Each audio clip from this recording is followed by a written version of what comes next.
Welcome to Building the Future, hosted by Kevin Horick. With millions of listeners a month, Building the Future has quickly become one of the fastest rising programs, with a focus on interviewing startups, entrepreneurs, investors, CEOs, and more. The radio and TV show airs in 15 markets across the globe, including Silicon Valley. For full showtimes, past episodes, or to sponsor the show, please visit buildingthefutureshow.com.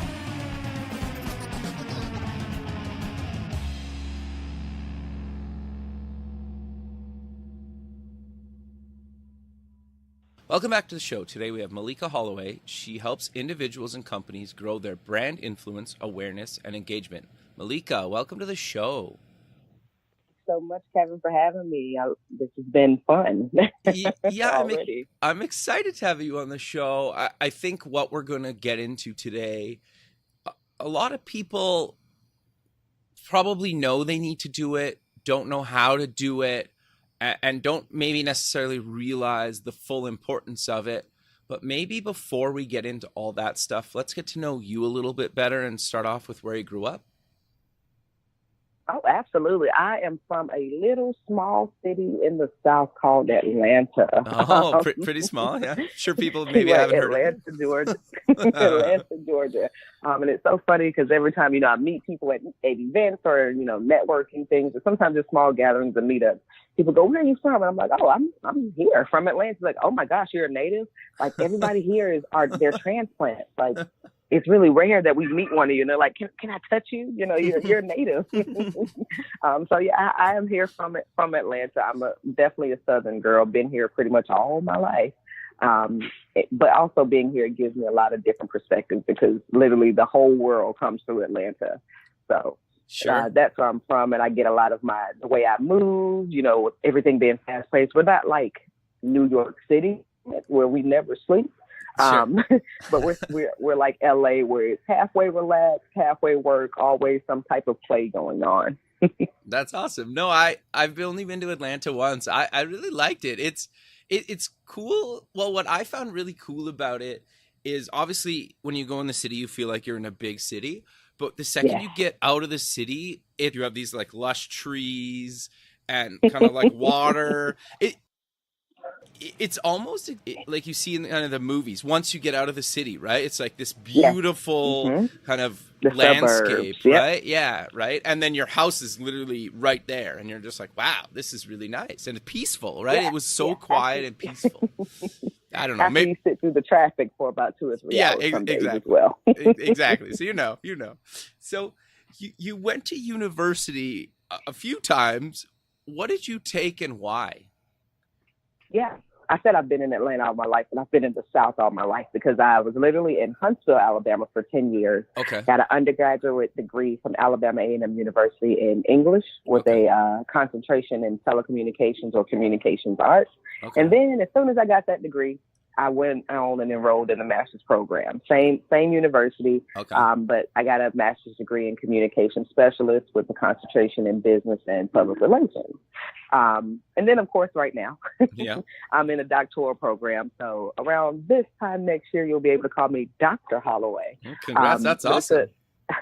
Thank you. It's in business administration, and my concentration is strategy and innovation. So it's all about how to push businesses forward, like what's new in technology or what's new in communications that allow businesses to continue to grow and to be sustainable. So I'm definitely a professional student. And I always believe that in order to, I say this in quotation marks in the air, in order to be an expert, you have to be a student. You have to continuously be a student to perfect, even though I don't think you ever can really perfect it, but to perfect your craft or to be a contributor to your industry, you have to always be a learner.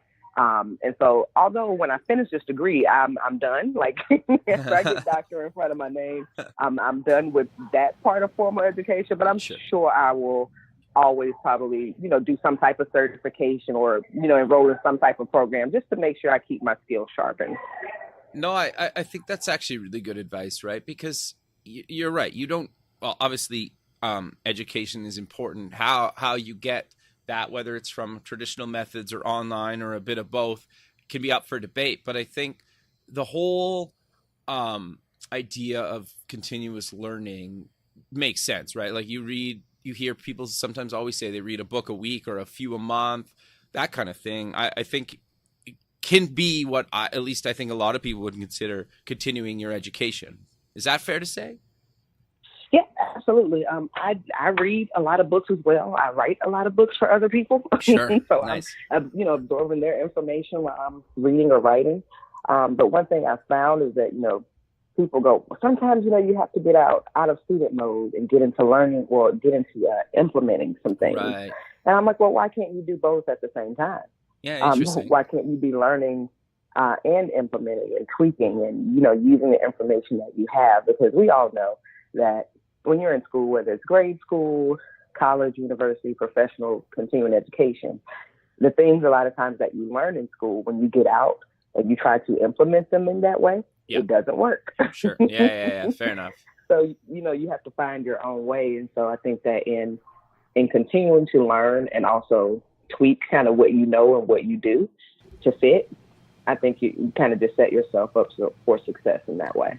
No, I 100% agree. So you've worked throughout majority of the time you've been in school, if not all of it. You've started and co-founded a ton of companies. Do you want to walk us through that journey with some highlights along the way up until kind of what you're doing today? I played with the idea of being like a full-time entrepreneur business owner, on and off. Okay, sure. For about 5 years, and probably for the last 2, I've been doing it, completely full-time, haven't really looked back. Because being a student, it takes a lot of time. Yep. And then also, being a mother, it was like, how do I balance and juggle and make everything happen? Although I was doing it all along, I think we all get to the point where we go, well, how do I make this work? As if we're not already doing it. Fair enough. When I initially got into business, I don't even remember what undergrad year I was in, but I was just doing a lot of editing and ghostwriting. Then I took the steps to actually incorporate the business and get legit with the state. But then because I'm a natural writer and I love to read, I got bored really easily. Okay. And I was like, okay, I'm making money. I love doing this, but I'm bored. It's not a challenge. It started to feel like work. Sure. And so it's like, I'd go work my job and then, start work, get off, go home, try to work on, someone's, book baby or whatever it is I'm writing. Sure. And it just felt like a continuation of work. And so I decided, all right, what else can I do? And through branding and promoting my business and, some of my personal story and sharing it on social media, on speaking stages or whatnot, I started to realize like, hey, someone told me that, I was doing publicity for myself. And I was like, no, I'm just talking about what I do. And they're like, no, you're getting these media placements for yourself. You've done it for some other people just by helping them. You actually do public relations. And so I was like, well, let me look into that. And that's when I went back to school and really completely just rebranded the business. So we separated, and the writing company is still there. Okay. But the main company that I have is the branding and PR agency, which is the official Maleeka Group. Most people call it the OMG because that's what the logo is. Right. And so it wasn't one of those things where I just woke up and like, oh, I want to be a publicist. This is my life's work. Right. I had to find my way here. And that was literally by someone planting a bug in my ear and like, hey, this is what you're doing. And I was telling them like, no, I'm not. I'm just talking about myself and people like it. Or I'm talking about my clients and people like it. And then when I went to school, I was like, oh gosh, I had been doing that from day one. I wish I had known that. But again, being in school doesn't always teach you interesting. everything on what to look for. So I landed here by somebody putting that bug in my ear and then me just deciding, all right, well, let me go back, let me go to school for that before I jump out full time into it. No, that's very cool. But I also think that's really good advice in itself, right? Because I think so many people get out of high school or even into their early, mid, maybe even late 20s, and they still don't really know what they want to do. And it's hard, right? And they probably have a ton of skills that they just don't know what it's technically called, right? Right. Right. And no, that's actually really good advice. So I want to dive a bit deeper into what you guys do at the company, because you guys do something that I think like I mentioned earlier in the show, that a lot of people probably realize they maybe need, or maybe deep down they know they need, but they don't even know where to start. And that's kind of the whole building your own brand, right? Or whether that's either as yourself as an individual, as yourself with a company, or maybe a combo of both. But what are your thoughts on that, and how do you work with individuals or companies to make that happen? Okay, yeah. So just the same as you said, most people they know they need it, but they don't quite know what it looks like. And when I say that, I'm definitely referring to branding because we live in a digital age, which we all love. Sure. We kind of love to hate it as well. Yeah. There's a lot of different narratives out there on what branding is. So some people just say, hey, I just need to have cool colors, a logo on the website, and boom, I have a brand. Sure. And then you get me who comes and kind of interrupts their whole flow and goes, no, you have a piece of a brand. You have some marketing materials, Sure. but you don't have a brand because it's not established in a way that makes people realize, hey, this is who you are. This is what you do. This is how you show up in the world. This is how you operate. Okay. And so I describe branding, and I'm sure many people have heard this, but it's the connection that people make when they come in contact with you, your website, your logo, your services, but mainly you. What kind of connection do they have? What's the instant feeling that they get? Okay. And so your brand is what people know you for. Sure. So that has nothing to do with your website or your logo. Go ahead. Yeah, no, no, keep going. Sorry, I didn't mean to interrupt you. Keep going. That's good. And so a lot of times people, because we live in this fast-paced world, they feel like they can skip the process of building that personal reputation with people, not realizing that really what people think and know of you, that's what your brand is. And most people, they use like Coke as an example, have a Coke and a smile. They know the red and white writing. Sure. They know the sound of the Coke can opening. All of those things are associated with Coke. And we know like it's the real thing. There's a Coke phrase or whatnot. And I have to use Coke because I'm from Atlanta. Sure. Fair enough. Yep. Go ahead. But that's one of the things that people go, oh, well, that's branding. And I said, okay, well, how do you take that and apply that to you? And so for me, what I've learned from people is that when people hear my name, automatically they think about business, they think about branding, they think about PR, but they think about authenticity and integrity, because they know like, okay, she's going to tell me the truth, and the truth may hurt, but the truth will also help me. No, I think that's actually really good advice. Yeah. And so it took me a minute to actually settle with that, because I'm like, no, I don't want everybody to think that, I'm the big bad business person who hurts you to help you, because that's not always the case. But at the end of the day, I had to realize that's a part of the brand that I've established, where, hey, we're not going to do the Kool-Aid and cotton candy and unicorns. We need to get to the root of the issue so that you can actually grow your business. We have to create or establish the persona that you want to be known as. And we have to get clear on what that looks like and also what that feels like for you, so you don't have to necessarily turn it on and turn it off. You can be your brand all day. So whether you're in an elementary school or you're in a university or you're in a boardroom or the bank, you can be you, and it doesn't seem like you're flip-flopping, if that makes sense. No, I 100% agree. But how do you figure that out? Because that's really challenging for people, right? Mm-hmm. And it's got to be a constant work in progress, tweaking, modifying, or how do you work with companies and clients to actually start that process and kind of make sure their brand kind of grows and stays relevant in today's kind of fast-paced society? Oh, yeah, I do that honestly through storytelling. So a lot of what I do is we having these strategic conversations where, of course, I don't work for necessarily a blueprint, because everybody and every company is different. Sure. But there are specific questions that I'm always asking, let's just say for individuals, I'm always asking, okay, who do you want to be known as? Right. who do you want? What do you want people to know you from? Yes, you may wear a lot of different hats. Like for me, I'm an author, speaker, coach, consultant, a ghostwriter, or a publicist. We have social media marketing, digital marketing. Like I do all these things. Yeah. But at the end of the day, I really just want people to know me for being like a communication specialist.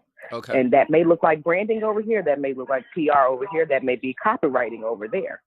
But at the end of the day, I'm a communicator, and people know that. They just know it in different. They know that in different factors or in different modalities, if I could say that. So they know Sure. anything that Maleeka does, it's communicating. It just depends on what they need and how that communication aspect comes out. And so it's always about having the conversation of who are you and who do you want to be known as? And then sometimes we take it a step further. We have to go why. I have to ask them why. Why do you want to be that person? If everyone has known you as a marketing guru for the past 10 years, Sure. and now you want to get away from that, why do you want to get away from that? Did you have an epiphany? Did you have a bad experience? Did you find out that you really knew more than you thought you knew? And that allowed you to grow and expand, because it's a process. Like you said, everything is a process. And since we're always growing, learning, and evolving, we have to be aware of what that process looks like for us.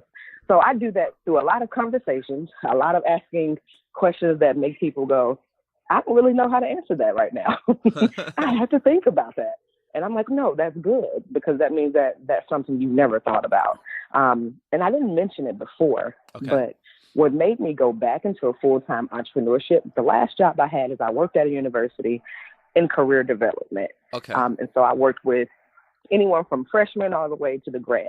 Okay. And what happened was that they would come in my office, especially the undergrad, and they had to talk to me in order to actually graduate.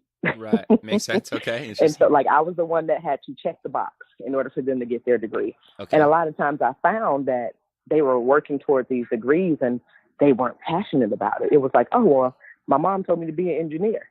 And I'm like, well, are you good at math or science? And they like, no, I hate those. I'm like, well, engineering may not be for you. And so I found myself having those conversations over and over again, and then kind of telling them like, well, you don't have to go to school just so you can get a good job. You can build your own empire. You can do your own thing. And I'm like, wait a minute. I'm pretty sure this is completely opposite of what the university wants me to do. Sure. So I think I need to go back, and go back to doing my own thing. It was just, it just kind of got suffocating. It just kind of got suffocating to know that people were so lost. Yeah. And they were investing time and money into something that they really didn't want to do. And especially, being in college. And so when you said that it's a process and you learn, you grow, and you change, I was like, I have to make sure I tell him that story, because that's what put me back on the map to going, you know what, I'm going back to doing my things full time, because I really want to help people, save them time and money. Sure. No, I think that's actually really interesting. But I'm curious to get your thoughts on this, because I find, like, I'm 36, just to have some context. I've been in tech a long time, a couple decades now, and sometimes people come to me and say, oh, you're so lucky that you figured out so early on what you wanted to do in life. And I am, and don't get me wrong, but I still sometimes feel like I have no idea what I'm still doing, right? And that, like, the only thing I'm qualified to do is this, like, what I've been doing for a couple of decades. Yeah. And that's kind of scary in itself, right? That and it recently happened to me in the last year. I was kind of done with being a designer and being on the design side. And I've always kind of led teams doing design. And it's like, well, if I want to leave this, I don't know anything else. I don't know. I'm not trained for anything else. I don't know how to there's nothing I'm really more qualified to do. And maybe the only other thing I'm qualified to do is ask you if you want to upsize your combo. You know what I mean? Like, and so how do you work with people that have maybe been doing something for so long that are either trying to make sure they stay passionate about it, either maybe work on changing themselves, or figure out kind of where they want to go? Because I think that in itself is, you mentioned earlier, is they're tied to this specific brand that people see them. but they may be struggling with that, or they don't really know where to take it from there. Do you know what I'm getting at, or is that kind of a long-winded question? No, that's a perfect question, because just using you as an example, you've been in this design area for so long, but I heard you say that you've led teams in that, and I'm pretty sure you've worked on a million different projects. So immediately I thought of, what soft skills or transferable skills did you use while you were doing design, while you were leading teams? Because we all know leading teams is hard. Sure. Being a leader is hard, because you have to have a certain level of emotional intelligence. You actually have to be able to connect with people exactly where they are. You have to be able to, cast the same vision to 50 people and hope that everybody's on the same page. Sure. And so, even though you've been a designer for that long, I think being also like a leader and a manager in that space, there are a lot of skills that you had to use that you can then branch out and say, hey, I want to now be maybe a design consultant and consult people on how to have design teams and how to make them more efficient. Because I think that goes into a visual aspect on like the psychology, on how designing happens, why colors are chosen, why things are placed in a certain area. Because I think for creatives, and I like to call us creatives, because that's what we are. Some things we just get. We don't have to study the psychology of branding colors. We don't have to study making things visual appealing. We just get it and we just do it. And then you have people who studied it, who, when they meet us, who are just naturally creative, who are trying to say, well, if you think about the psychology of it, and we're like, no, this is just great because this is what I created. And so I think even in that, you just have to, when people are looking to do something else, it's a matter of, hey, what skill have I been using for decades that can be applied to other things outside of direct designing? No, I think that's actually really good advice. And I think it gets people thinking, though, hopefully about them and maybe what they're going through. But the other thing I want to cover that you mentioned before we started recording is getting your brand to resonate with the different age ranges of people. I know we talked about kind of, I think I'm just a millennial, I guess. So I understand some of the millennial stuff. Others is completely foreign to me and probably everywhere in between. But I'm curious to know, how do you work with companies or individuals to actually make sure that their brand resonates with all their target demographics? Because obviously something that resonates with somebody in their maybe 50s or 60s is going to be different than somebody that's a teenager or in their 20s. Oh, yes, absolutely. A lot of times what happens in business, and I'm sure you've encountered it, especially if you've done any like one-on-one work with people, you go, okay, well, who's your target market? Oh, I want to sell to everybody. And it's like, okay, no, that's not how this works. For me, I honestly feel like I've just been blessed and fortunate to where the personal brand that I've built literally attracts everyone. I always said I wanted to work specifically with millennials. But guess what? 75% of my clientele are Gen Y and boomers almost. Right. Like, they're not millennials. And I actually don't even attract a lot of millennials. And some people are like, that's because you're intimidating. But, whatever. But when I'm working with people, and I don't think it's a matter of me just being intimidating. It's just, I know what I know, and I'm confident in what I know. Yeah. And it comes off that way. And it's like, when you come to work with me or, to chit chat with me, I want you to show up with that same type of energy. Be confident in what you know. And when you don't know, say that you don't know. And that goes back to how people can build brands that resonate with their target, but also just resonates with people in general. You just got to be really confident in what you know.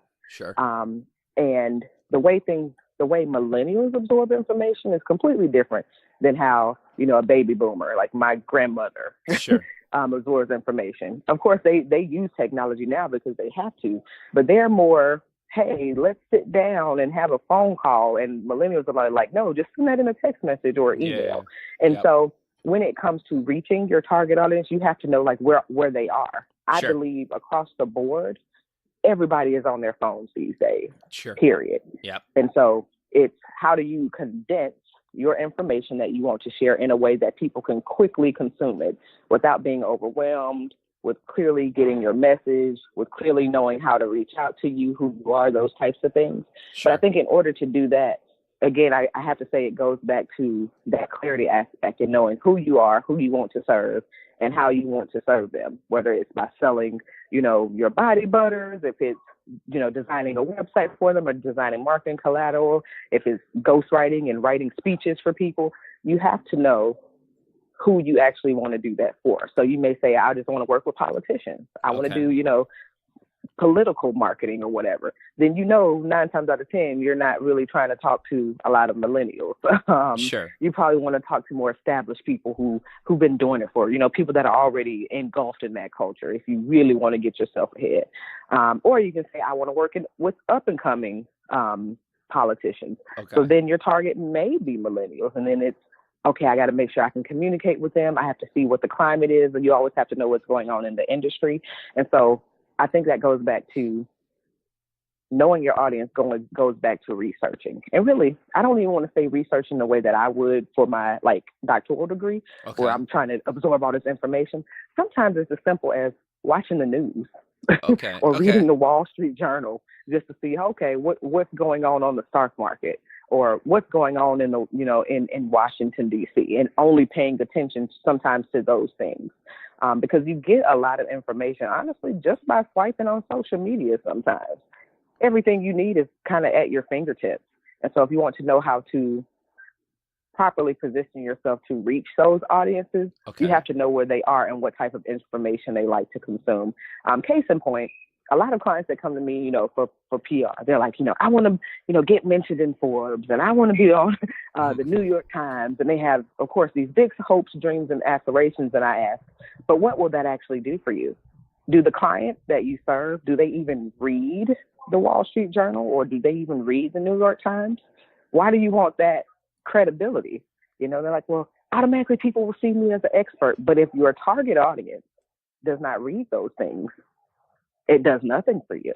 And interesting. So, and that's kind of just a little nugget on that PR side, because I think a lot of times people they just think PR is just, personal branding on steroids. Everybody needs to talk about me. But I'm like, no, there's a lot of strategy that goes behind that, because it's all about reaching your target audience. So it's not just pitching and hoping whoever opens it and they decide, to write on you or use your quote. It's about making sure you connect also with the platforms that the people that you want to work with are actually reading, or they're actually engaged with those platforms as well. No, that's actually really good advice, because that's got to be a bit of a hard sell to certain age groups and people if they're trying to target a different age group, right? Because I think the older generations are like, well, of course I want to be on the cover of Time magazine or the New York Times or something like that. But if your target market's 20-year-old, well, they're probably not reading either one of those markets, right? Right. And sure, your friends might think it's cool, but if that doesn't really generate you new business, is it worth it? Yeah. Yeah, interesting. I never really thought of it like that, right? And I don't think most people do, because it's more, you need publicity just to get the word out there, to boost your credibility and hope it brings you more money. But I'm like, if you do it, if the work is done strategically, which is how we operate, then we make sure that you're in the perfect position. It's not like we don't want you to be everywhere, because honestly, being everywhere kind of means that you're nowhere. Yeah, that's fair. Yeah, you know what I mean? Yep. And so it's a matter of, again, going back to that branding aspect of who the people that resonate with you or connect with you, people. How do we reach them? What are they reading? Like I had one of my clients in her 70s. She's written 4 books, literally, since she was 70, like over the span of 5 years. So I tell people it's never too late to start.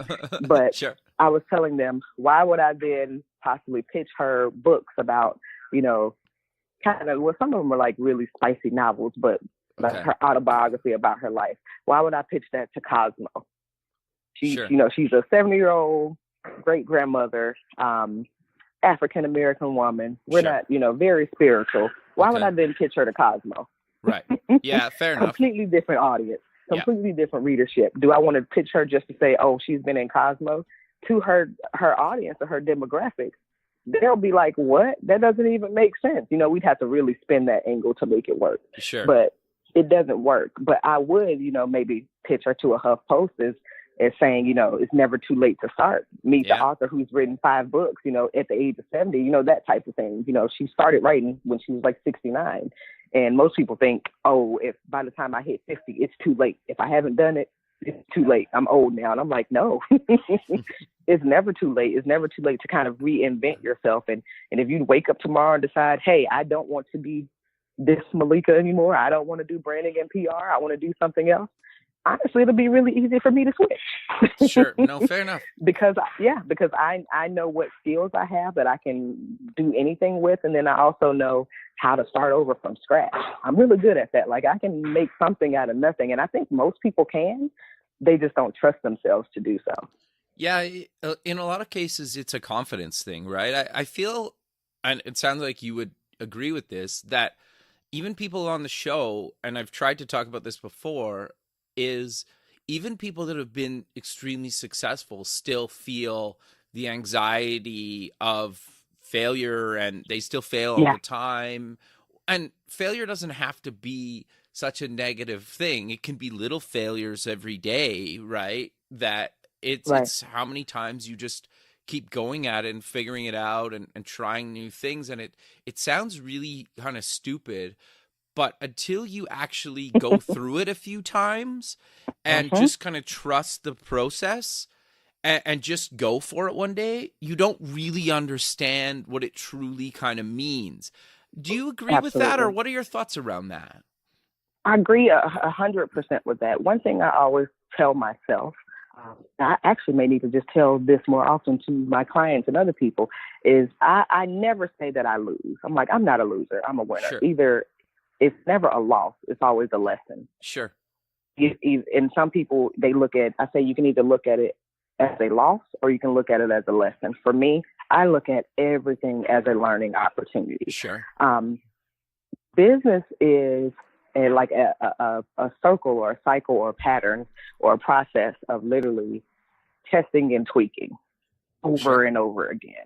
You know, most people think that, well, you know, I did this launch one time and it didn't work. It didn't get the results. And I'm like, okay, well, what did you do? So I tried to do something else. No, you fix the parts that didn't work and you do it again. Yeah. And then you fix the parts that didn't work and you do it again. That's how you actually build confidence in what you do, is by practicing and being repetitive and doing it over and over again. And especially with the online business space, there's this narrative of, I tried it one time and I made $1 million, and now I can teach you how to do it. And I'm like, I those kind of narratives irritate me. Sure. Only because I believe that everybody is given their own kind of internal blueprint to work from and to how to do business. And when you try to take what somebody else did and just put your name on it and it doesn't work, and you're like, well, it worked for them. Well, that's because that was their blueprint. That was their process. You can't just take somebody's process and copy and paste, copy and paste your name and your ideas and think that it's going to work.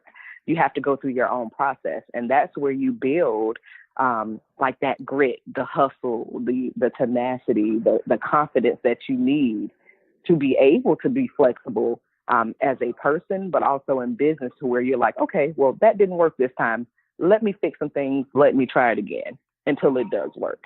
I think you said earlier in the recording, you was like, even though you've been doing what you've been doing for decades, you still have moments where you're like, I don't know what I'm doing. Yep. I have those same moments. And I'm sure if we all be honest, I think we all do. Totally. I tell people, the experts and the guru that you're praying and hoping and paying them to help you, guess what? They're still figuring it out too. Yeah. It's just a different set of problems, right? Yes. And I don't mean, again, problem is like a negative thing. It's just like, if we're all trying to figure out what our next move's going to be. And sometimes, in a lot of cases, the more successful you've been in the past, the more you're either trying to ride that for the rest of your career, or you're trying Right. to get away from that as far as possible, and because you want to be known for the new thing you're working on, Yeah. or you're trying to build something that was just as successful, or at least, or maybe more successful as the stuff you've done in the past, which I think in a lot of cases people don't realize adds way Yeah. more stress than the person that's Absolutely. maybe making a good living. Like, I had a guy on the show years ago, a couple of times, that he sold the company to BlackBerry. He sold a company to a Wow. couple other places. He's worth hundreds of millions of dollars and still feels completely like an imposter and that somebody's going to figure him out. Wow. And you're Mhm. like, well, if a guy like that, who in a lot of cases, the tech startup type entrepreneur, want to be that guy. Like, everybody's Yeah. shooting for that guy, Everybody. whether you're male, female, you're shooting to be that successful. And he is that successful, and he still has the same issues and problems and struggles that all the rest of us are feeling every day, Yeah. that don't have hundreds of millions of dollars in the bank account. There's just really no hope that you'll ever get over that, or right? Because you just need to figure out what makes you happy, because even if you attain all that, you're still going to have the same insecurities and feelings, because most people that get that successful still struggle with the same stuff, right? Absolutely. Which is wild to me, and it was really eye-opening. Yeah, I think that, and then like a lot of people that are just starting and who would look up to someone like him. Yeah. Of course, we're all like, how did you do it? Teach us the secret sauce or whatnot. Yeah. But a lot of people don't realize is that he had to go through that same process that we're all going through. Yeah. And since he's had so much success, now his process is probably 10 times harder. Yeah. Than what we have. And when you were telling his story, automatically I thought about Ariana Huffington. Yeah. How Sure. she started the Huffington Post and it was going and going, and then she was like, oh, okay, now I'm going to go do Thrive Global, and it's all about balance and well-being and getting sleep. And it's like, wait a minute, what? You're going to let go? Or I think she's still on the board, but it's like, you're really going to step away from like your namesake to do something completely different? And Yeah. she's like, yeah, this is where I am right now. And I think a lot of people are afraid because they're like, can I really do it again? Can I really build this massive empire again? But I'm like, Ariana is sure of herself. Yeah. She like, I did this and it worked, so I know I can do it again. This is what I want to focus on now. I believe that we can all make that same decision, but we really have to get out of our own heads. And one way I like to tell people to do that, to get out of your own heads, just ask people. I say, well, make a social media post and ask people, based off what they see you post and whatnot, or based off of your website, what does it do they think that you do? Sure. And I'm like, see what the response is. But that also lets you know how well of a job you're doing Sure. in promoting yourself or promoting your business. Because, for me, I'm in PR and branding, but if everybody keeps talking about how great of a writer I am on social media, or how great I leverage social media, then I'm like, wait a minute. Yeah. What narrative am I really telling you all? Even Sure. though I know I am good at it, but it's just that thing of you have to figure out, okay, what am I from a day-to-day basis, me being a human being, Sure. how am I showing up in the world and how are people receiving that? And I think the more people get clear on that and they ask, because you'll never know if you don't ask. Sure. And they ask people, what do you get from me? And people are kind of validating that. That also lets you know, hey, I'm not so far from the right path. Like, I'm doing something right. Even if everything isn't 100% aligned the way I want it to, at least something is working so I can keep going. No, I think that's actually really good advice. The other thing that you touched on that I find really interesting about that is people are scared to ask for anything. I found a lot of people say, well, Yes. I can't just ask. It's like, well, what do you mean you can't just ask? Like, what's the worst Right. that's going to happen, right? Right. Yeah. Immediately what came to mind is I feel like, well, when people get in trouble, they have no problem praying and asking for the divine to help them. Interesting. So, I never thought of it like that. Why, Yeah. think, Sure. when you get in trouble, you're like, or you get sick, it's like, God, universe, somebody help me fix this. My family, is breaking up. You have no problem praying and asking for what you need. So why not take that same, energy and put that in front of people. I don't know how much you've been on social media, how much you had time, but on Facebook, there's been this copy and paste message that people are doing, saying, hey, I don't know if you know, but I have my own business, and they plug their business name. I just want you to support me by donating $1 to my business to get me a little momentum. Okay. And it really irritated me because I'm like, wow, you're using the ask that you have to ask for $1 when you could easily make that post and say, hey, I'm working on building my business and I need 5 people to test my service or to test my product on. Sure. Can you be one of those people? Sure. The price is $100 instead of $1. Fair enough. People are afraid to ask in a way. And honestly, I think they're afraid to ask because they're just afraid of being told no. But when you know your numbers, like for me, I know if I talk to 5 people today, at least three out of those 5, I'm going to close based on me tracking it. And so I'm like, oh, somebody just told me no. All right, well, I need to replace that person because I know that my rate is 3 out of 5. People are afraid of being told no. And I feel like sometimes no definitely means no. Yeah. And sometimes no means not right now. Yeah. Yeah. No. And when you, keep going. Sorry. No, I was gonna say, and when you look at it that way, and it's like people are not rejecting you. They just don't want or need what you have right now in this moment as of today. It's the same way as if you have a house, you know that plumbers exist, but you don't go looking for referrals until your toilet explodes. Yeah, totally. No, fair enough. That's actually a really good way of putting it. And so I know from my business, I like to say I have PR is a luxury service because if you do your business right, you wouldn't need me.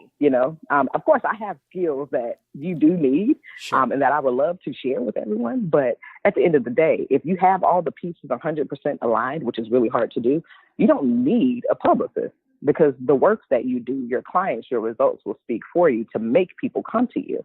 But at the end of the day, I also understand that sometimes I have to show people that, hey, you actually do need me because you have all the pieces. You need me to do the work that you don't have that you don't have time to do. Sure. And even if, I get told no all the time. Sure. But for me, it's okay. Yeah. I'll keep watching you because that's what I do. I kind of low key people that I want to work with or companies that I want to work with. Sure. But it's like, no, I'll keep watching you. Yep. And when the next perfect moment presents itself, trust and believe, I'm going to ask again. And I'm not attached to whether you say yes or no. If you say yes, great, let's work. If you say no, okay, well, on to the next, you know? No, that's actually a really good point because I've literally got everything that I've ever gotten career-wise just by asking. I've gotten told no more times than I can remember. I've probably got not written back to more times than that. But if you never ask, you will never know. And you don't have to necessarily be pushy about it. Like I've told the story a million times before, but just for people that haven't heard it, even just getting the show, I literally got asked to be on somebody else's show. I literally wrote back, look, I'm not what you're looking for, but is anybody else at the station or is the station looking for any other new shows? Let me know. And if you could pass me along to the station. And I never even knew the lady. We were just LinkedIn connections. And she sent, here's the station's email. Have at her. And I never would have been doing the show for 4 years if I never just asked. Right? I'm sure we both have tons of stories that we could probably fill another hour with of times where we asked and nothing came of it and times where we've asked and you're like, wow, that actually worked out. Yeah. And sometimes you ask for a little and then somebody ends up just giving you a lot. And you're like, well, did I ask for too small? I never forget one time I pitched a client for something. Okay. And we got to the end where it was, the money talk. Yeah. And I said the price. It was something along the lines. I was like, oh, and that's the price of it is it was like $3,500 or something. Okay. And they and me like, oh yeah, that's doable. Let me go ahead and send me the invoice. And I was like, wait a minute, what? Hold on, and because it was my first time even putting a number out there like that. But for me, that just taught me, stop thinking small. Stop thinking that just because the number may be big to everyone you've been working with for the past 3 years, Yeah. that it's to some people or to some organizations, that's not a big number. That's Yeah. like, I don't want to say chump change because it's not, Yeah. but it was, oh, that's easy to pay. And I was sitting there thinking like, oh man, I should have doubled that if I would have known it was going to be so easy. But I think sometimes we get stuck in our own heads to Yep. feel like, well, I don't know enough. I haven't been doing enough. I don't have enough logos or credibility under my belt to be able to, to charge $500 for a service. Sure. But I believe if we were able to get out of that mindset, I think it's always going to creep back up. I think it's just a part of life. But if we're able to just take one day out of the week where it's like, I'm going to have like all the guts in the world and I'm just going to go for it today. Like, this is the only day of the week I'm going to be this bold and ask every person that I want to talk to, and they're going to say yes. I think if we can get in the habit of doing that at least one day a week, like everything about what we do would change. Yeah. Interesting. That's actually really good advice. So we're kind of coming to the end of the show, but I really want to get your kind of thoughts on where do you kind of see the industry going? Because there seems to be a bit of backlash against social media, but Facebook and all these other companies seem to be recording record profits. So clearly people aren't leaving the platforms because of the good, bad, and other publicity they've been getting. But what are your thoughts on the state of the industry right now?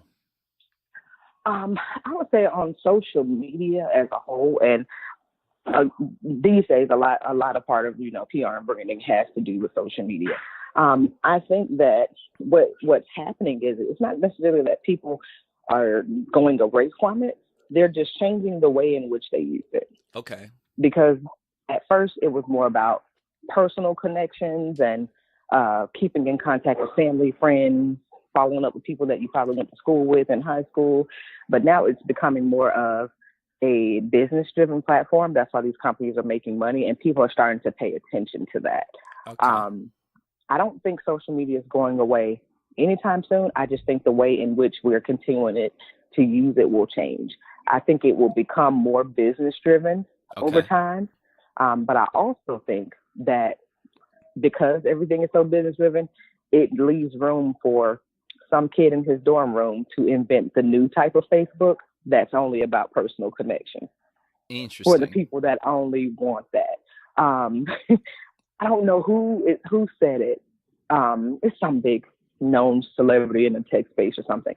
But they said, I'm not afraid of the next big tech company to come along and, take my idea and make it better.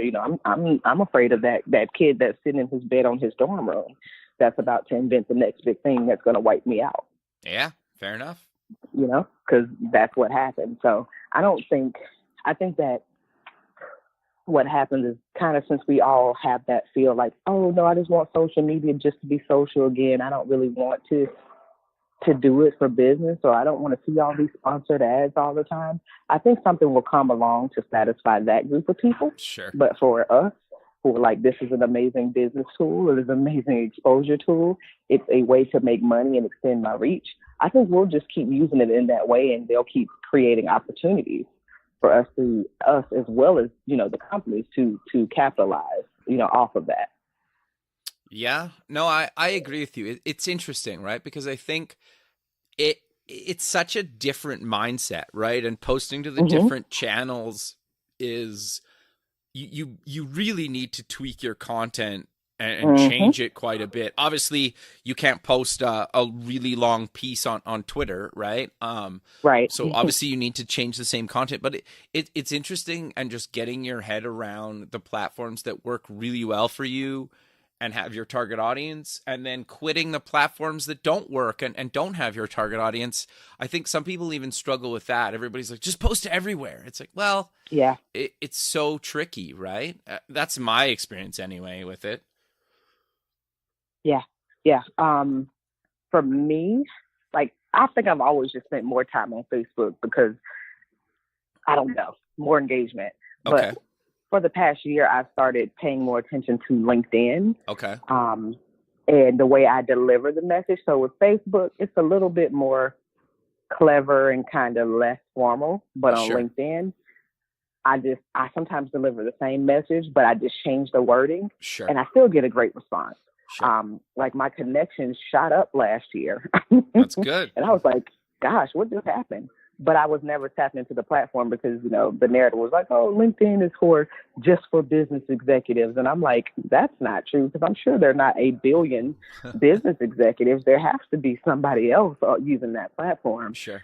But I've been able to generate a lot of buzz and get clients from LinkedIn, Awesome. kind of using the same messaging, but just tweaking it to where it's less carefree that I would use on Facebook, if that makes sense. No, that totally makes sense. But we're out of time, so let's close with mentioning where people can get more information about yourself and any other links you want to mention. Yeah, so absolutely. My website is MaleekaHollaway.com, and that's MaleekaHollaway. If you type the O instead of A, you won't get me. That is my website. All across all social media platforms, my handle is @officialmaleeka. That's OFFICIALMALEEKA.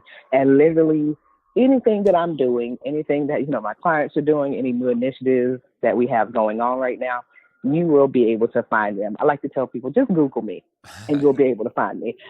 It is me answering my emails most of the time. It's me in my inbox on social media most of the time. Sure. But I'm very accessible, and I love to meet and help people any way I possibly can. Perfect. Well, I really appreciate you taking the time out of your day to be on the show, and I look forward to keeping in touch with you, and have a good rest of your day. Thank you so very much. I appreciate it, and you do the same. Thank you. Okay. Bye. Bye-bye. Thanks for listening. Please visit our website at buildingthefutureshow.com to join the free community, sign up for our newsletter, or to sponsor the show. The music is done by Electric Mantra. You can check him out at electricmantra.com and keep building the future.